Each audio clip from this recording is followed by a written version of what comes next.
Welcome back, everyone. So I've had a lot of requests for this video today, and the topics I'm going to discuss are how I started hotshotting and some of the startup costs that you'll need while you're hotshotting. So this is all just my experiences throughout this. Everyone else has a different way of doing it, but we're just going to dive right into it. So a little disclaimer here is I'm not going to disclose who I hotshot for. I can't get anyone a job out there. And you just have to do it on your own.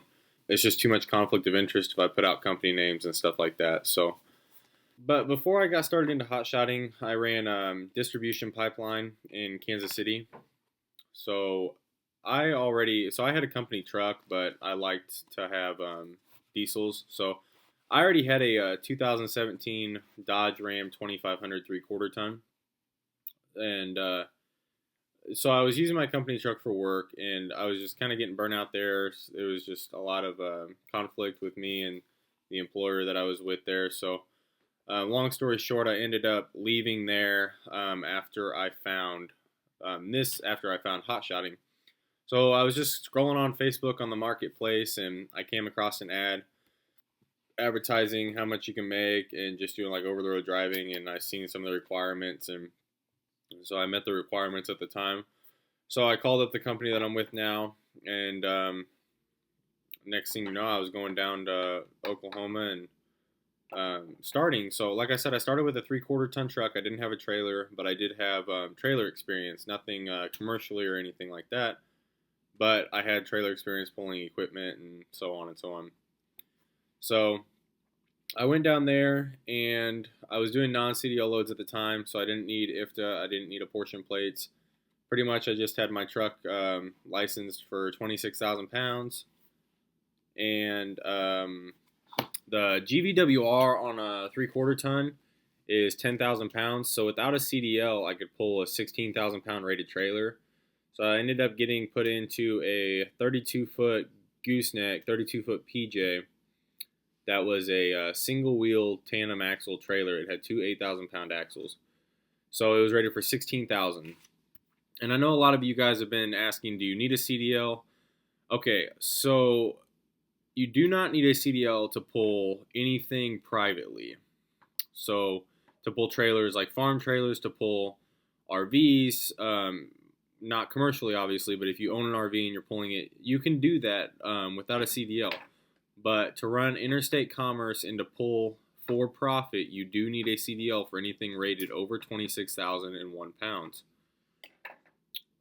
So I went down there. I got put in the trailer. It was pretty easy. I ended up running for about 3 months or so. So I didn't really have any startup investment. Obviously, I went and bought chains and straps and all that, but I'll get into that here in a little bit, in a few minutes. So I ran for a few months, and the 3/4 ton that I had, it only had 373 gears in it, so the transmission was having to fluctuate a lot. And I put about 40,000 miles on the truck, so the truck total it had about 60,000 on it, and I ended up losing 6th gear in it. So when I came to that, which I was already wanting to get into a bigger trailer and everything, and I wanted to get a dually. So after I ended up losing 6th gear, I went into the dealership and I did a little looking on what I wanted to do, and I really liked the body style of the new Fords. So I went in and got a 2018 F350 dually, which is the truck that I have now.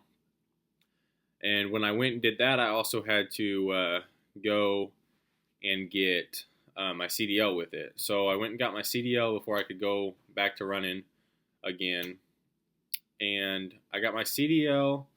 And when you run your hot shot and you run over 26,001 pounds, you kind of get bumped into a different category. So you have to go and get these things called apportioned plates, which are your license plates through the state. Essentially, you just basically pay a lot of money so you can run commercial loads through them. So I got my apportioned plates rated for 42,000 pounds. They ran me about $750, somewhere in there, and you have to renew those annually. And then on top of that, I had to go and get my DOT inspection done on the truck. I had to go and get the IFTA on the truck, which the company I'm with gave me the IFTA stickers. Had to get new hut stickers to run in New York. I'll put on the truck. So there's a lot of stuff that goes along with it once you get bumped up into the CDL. And so my GVWR for that truck is 14,000 pounds. So I went ahead and got put into a 40-foot gooseneck, which was rated at 25,000. So GVWR I was setting at 39,000. But yeah, so that's kind of how I got started. I mean, there's nothing too crazy with it. I mean, it was pretty simple. I just seen an ad, and I applied for it, and next thing you know, I was running, and then a couple months into it, I bought a different truck, got put in a different trailer. So there's no big secret to it, guys. It's just I seen an opportunity and I capitalized on it. So I wish I had better news for everyone or some golden ticket for it, but there's nothing. And if you want to get into it, you just kind of have to look for it and dig around until you find someone that's willing to give you the opportunity, and then go from there. So, but yeah, so that's some of the startup cost and how I got into it. So the next topic I'm going to classify is what you'll need and how much it costs. And this is going to differ for everyone. Everyone has their different way of what they want on their trucks. But so besides the truck cost and the trailer cost, so that could be anywhere. My truck was around 55,000 new. The trailer, my new trailer that I have, was just right under 13,000 new. So I mean, we're not gonna set those costs in there because that could differ for everyone, no matter what trailer you go with, what truck you go with. So, but some of the essentials that you'll need. So my trailer now, with both my 40-foots, had a 4-inch strap rail on it. So if you have a 4-inch strap rail on the trailer, then you will not need as many 2-inch straps. But so I run with my 4-inch strap rail. I run 6 2-inch straps also that I carry with me. There's just a lot of times they come in handy. So, but I've never really ran into a case where I've needed more than the 16 straps total. And then, but those can be anywhere between $10 and $20 a piece, depends on where you buy them. I know sometimes they're up to like $25. So, I mean, you can spend over $100 right there alone. And then chains, I run 5/16 chains. I carry 6 of those that are 20 feet long. Those are roughly about $60 a piece. Sometimes they're $50, sometimes they're $70. So a good number is about $60. I carry 8 binders now. And the reason I carry more binders than I do chains is a lot of the loads, and I've posted videos of them up. Anytime I run like equipment or stuff like that, where I'm just going across the trailer through 2 tie-down points, I'll run one chain and then 2 binders. So that way I have 2 points of pulling contact, and I'm just running 1 chain on it. So like I said, 8 binders. I run snap binders. I normally get them from the place back here. They're about $25 to $30 a piece. Tarps. Tarps are the big ones. I recommend everyone to have tarps. You can do it without tarps, but you're going to miss out on a lot of loads. And don't show up with the Home Depot tarps or the Tractor Supply tarps. That's what gives hot shots a bad name, is when you show up to a customer and you don't have the proper things, or if they're sending you with a several $1,000 paying load to transport, and you show up with these little itty bitty tarps, I mean, it just makes us look bad. So you guys got to get the right equipment. You got to have a clean looking truck. You got to have a clean looking trailer. You got to be professional, because we're in the same class as any semi drivers that's put in. I mean, this is why we have a bad rep out there. So I run I run my new tarp that I just got. It's a 20 foot by 27 foot, or yeah, 27 feet long by 20 feet wide. So that comes out to be a 6 foot drop side. I believe it's 14 ounce weighted with the D rings and everything. They're just your standard lumber tarp for semi flatbed. And that tarp was about $350 with tax and everything.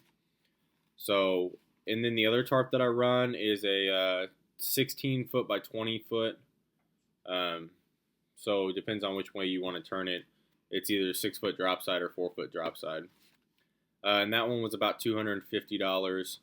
And then what I'm going to be looking at investing into next is going to be a canvas tarp, which that's just all because personal preference of what I want. But for a 16 by 20 in that, it's about $200. So, but right now I'm just running some moving blankets to protect the edges of the new tarps that I have. But so you can spend about $600 to $700 in tarps pretty easily. And then bungees. So you'll want to start off with about a minimum of 50 bungees.